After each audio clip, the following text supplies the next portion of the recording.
Anatoly Onoprienko was born on 25 July 1959 in the village of Lasky in the Zhytomyr region. His family background was not significantly different from those of his neighbors. His father had participated in the Second World War and subsequently worked. He had 2 convictions for minor offenses. Anatoly also had an older brother named Valentin. Their mother worked on a collective farm, but their father was a heavy drinker and left the family when the youngest child was 1 year old. In 1962, their mother passed away from a heart attack. After their mother's passing, Anatoly initially lived with his grandparents but soon was placed in an orphanage. The maniac later stated that he was aware of this situation and felt resentful towards his father and brother, who seemed to only focus on their own families.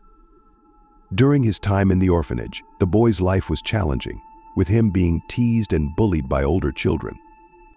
Even within the confines of the state institution, Onoprienko showed signs of excessive cruelty in his behavior. As Anatoly grew older, he began to engage in violent behavior towards his peers in the orphanage on occasion, sometimes using sharp objects. In addition, he was apprehended for petty theft. After exiting the institution, the would-be criminal resided with his father for a period of time, who had remarried for the 3rd time. Following this, he departed, but returned several years later in an attempt to mend their relationship. However, his father was unwilling to communicate with him. Anatoly's educational background was not particularly strong. At the orphanage, he completed only 8 grades, after which he enrolled in the Malay Forestry College. During his time there, the prospective serial killer managed to persist for a few years, albeit without any notable academic achievement. As a student in a technical school, Anatoly frequently engaged in drinking, fighting, and theft. After 2 years of study, the young man joined the military, where he failed to gain the respect of his colleagues. Later, Onoprienko recalled that during his military service, he experienced regular physical abuse and bullying. After demobilization, Anatoly's life took a dramatic turn. Upon returning from the armed forces, the future serial killer was able to enroll in a maritime school and potentially pursue a successful career. During his time as a sailor, he visited numerous countries, earned a stable income, and enjoyed the attention of many women. However, in 1986, his service came to an end due to difficulties with his superiors. After this event, Onoprienko attempted to resume a normal life by finding employment in firefighting and marrying. The marriage produced a child. At this time, there was much envy from others regarding the family's circumstances. Anatoly remained a member of the Communist Party and participated in hunting and fishing activities, treating his wife and child well. However, everything changed in 1989 when the head of the household disappeared, taking all of their savings with him. In the winter of that year, Anatoly Onoprienko met Sergei Rogozin in the city of Dolgoprudny. The two quickly became friends. At the time of their fateful meeting, Onoprienko was working on a collective farm with his wife and child. Together, the friends began a business in trade, and their relationship grew stronger every day. Suddenly, Onoprienko began to invite Rogozin to make large sums of money, albeit not entirely legally. He suggested robbing automobiles on the highways where they would stop for the night. Although Rogozin initially hesitated, he was so close to his friend that he could not refuse. The first incident occurred on June 14, 1989. Anatoly had planned for some time and wanted to find a parked vehicle to rob. His partner had to drive slowly along the highway and wait for a signal from him. If anything went wrong, Onoprienko would have to let his friend escape. The criminals located an old Zyguli vehicle with a trailer in the Sinelnikovsky district. For the first time, Onoprienko revealed his true nature. Anatoly and his partner stayed in the vehicle overnight. Anatoly did not attempt any theft, but instead shot a man who was sleeping. He forced the woman out of the car and killed her as she tried to seek help. After hiding the bodies in a nearby forest, Anatoly drove away in the stolen vehicle. He and his accomplice thoroughly searched the vehicle. Rogozin, who had been involved in the theft but not the double murder, was horrified by what had occurred. Seeing the mood of his friend, Onoprienko suggested that if he did not remain silent, his next targets would be his family. 1 month later, Onoprienko forced Rogozin to return to the road. The incident occurred on July 16, 1989. They followed a similar pattern as before, selecting another married couple as their targets. Onoprienko was pleasantly surprised by the haul the husband and wife were carrying with them: numerous valuables and a significant amount of money. Sergei Rogozin was greatly concerned about their criminal activities. In contrast, Anatoly displayed no signs of worry and seemed, in fact, to be highly satisfied. The month of August arrived, and Onoprienko proposed to his friend that they travel to Odessa to dispose of the stolen goods. After agreeing to the trip, Rogozin again became involved in the mass murder. On this occasion, Anatoly selected a vehicle containing 5 individuals. He killed them all and then intended to incinerate their bodies. Noting that one of the victims was still alive, the perpetrator calmly completed the task with a hunting knife. After this incident, Onoprienko almost got caught. The offender was driving a stolen vehicle, which aroused the suspicion of traffic police officers. After a brief chase, Anatoly managed to escape.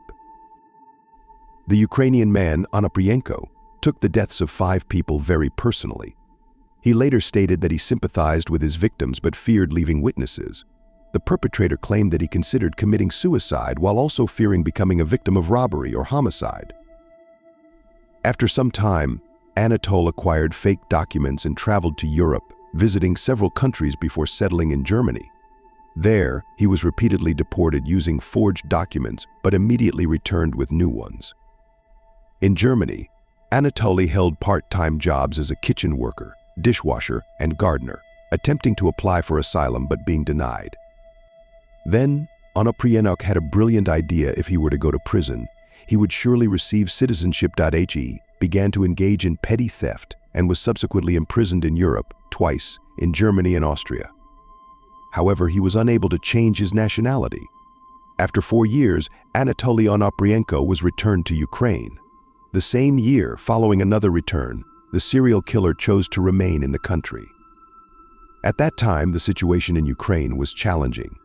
Inflation was widespread, employment was scarce, and crime rates were high. Onoprienko lacked savings, feared arrest, and felt stressed. On May 31, 1994, he was apprehended by police at a station. Upon arrival at the police station, it became apparent that no one had suspected him of the crimes he had committed. Instead, the reason for his arrest was his erratic behavior. The police were unaware that he was a psychopath, so they transferred him to a psychiatric facility for 3 months of hospitalization. During this period, Anatoly attempted to escape several times, but was each time apprehended. After treatment, he received a diagnosis of schizophrenia and was released from the hospital. He returned to Germany and then went to visit his brother Valentin, who lived in Zhytomyr. Anatoly was welcomed by his relative and allowed to stay for some time. Onoprienko, who had never been able to find employment, was plagued by the envy of others around him and only knew one way to become rich quickly. He became increasingly tempted to return to criminal activity. In 1995, Anatoly decided to steal equipment from a friend and converted the TOS 34R into spare parts. Very soon after, in the autumn of 1996, he began a bloody killing spree. Over a few months, he killed 7 people. His arrogance and lack of remorse were striking, and he could spend hours at crime scenes without fear. Murder became his full-time occupation instead of normal employment. Anatoly would usually kill an entire family and then rest for a week or 2 before seeking out new victims. In mid-January 1996, investigators from the Ministry of Internal Affairs (MIA) of Ukraine finally determined that a series of massacres and robberies had been committed by a single individual.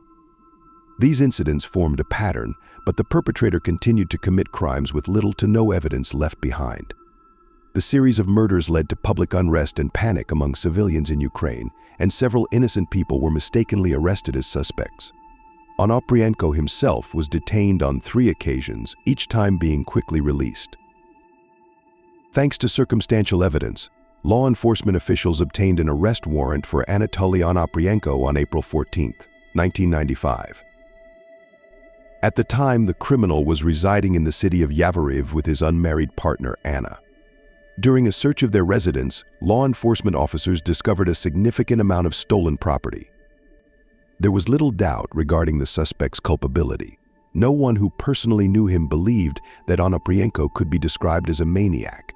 Photos of the victims and crime scenes were horrifying to anyone with a sound mind, while Anatoly appeared completely normal and amicable. and knew how to create a positive impression. Onoprenko was originally charged with 40 counts of murder. As he began to testify, he confessed to a total of 52 offenses. Anatoly surprised the investigators with his remarkable memory as he discussed his actions. He recalled small and insignificant details. The case against serial killer Onoprenko spanned 99 volumes. The murderer's trial began on November 23, 1998, and the case generated widespread public interest. The defendant had to be closely guarded from an angry mob demanding lynching. Along with Onoprenko, Sergei Rogozin also stood on trial. Anatoly incriminated his accomplice during the course of the investigation. The court found Onoprenko responsible for 52 counts of murder and sentenced him to death. Sergei Rogozin received a 12-year prison term. Anatoly fully acknowledged his guilt but declined to speak final words. When the verdict was delivered, numerous journalists interested in Onoprenko attended the courtroom proceedings. A documentary film subsequently made about this incident features footage of Anatoly's reaction to the announcement of his sentence. In the footage, Anatoly makes an obscene gesture and then draws a cross on his forehead with his finger. Towards the end of his trial, he manages to celebrate his 39th birthday, despite not being afraid of death or even seeking it in some manner. His legal counsel attempts to appeal the verdict, but this is resolved by an unintended occurrence in the year 2000. The president of Ukraine signs a moratorium prohibiting the death penalty. Subsequently, Leonid Kuchma attempts personally to secure an exemption, but is denied, leading to the death sentence for the perpetrator of 52 murders being changed to life imprisonment. The serial killer, who had been featured prominently in Ukrainian newspapers for an extended period, spends approximately 17 years incarcerated in solitary confinement. Rumors circulate regarding multiple attempts on his life, yet Anatoly remains quiet and engages in extensive reading. He refuses work and communication with journalists. Only occasionally, the murderer began to philosophize and tell strange stories. Even during questioning, he attempted to convince investigators that he had heard voices in his head instructing him to commit murders. On August 27, 2013, Anatoly passed away due to heart failure. His family never visited him while he was imprisoned and did not wish to arrange a funeral. The horrifying serial crimes committed by this individual will forever be recorded in criminology's history. The murder committed by Onoprenko is included in this category of crimes. The victims consisted of entire families, including young children. Numerous documentaries have been created about this person. The media extensively covered the story of this criminal. During his imprisonment, many journalists expressed interest in Anatoly. It was not possible to create a film about the life of this bloody monster behind bars, but the perpetrator granted several interviews.